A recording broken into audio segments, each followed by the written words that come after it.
Une semaine que ces manifestants demandent le départ du président sortant. Dans une ville sous couvre-feu et malgré les barrages des forces de l'ordre, ils sont sortis en nombre dans les rues de la capitale. Au milieu de la foule des opposants, leur candidat. Le voilà, le président élu, celui que les gens veulent. Les gens ont choisi, ils ont décidé. Personne ne peut leur demander de se taire.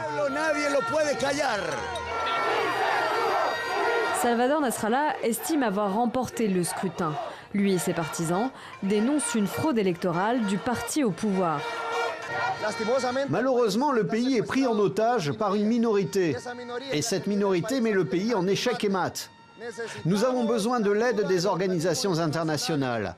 Le pays est au bord du gouffre. Ce dimanche, le tribunal suprême électoral a organisé un dépouillement spécial sous le regard d'observateurs. Problème, l'opposition n'est pas présente faute d'accord. Depuis des mois, elle accuse l'institution qui supervise les élections de favoriser le président sortant. Nous sommes d'avis que le peuple du Honduras mérite d'avoir des résultats. Et ces résultats ne peuvent pas être gardés entre les mains d'aucun des candidats, ni d'aucun parti. Le pays est suspendu à l'annonce des résultats. Elle doit avoir lieu avant le 25 décembre.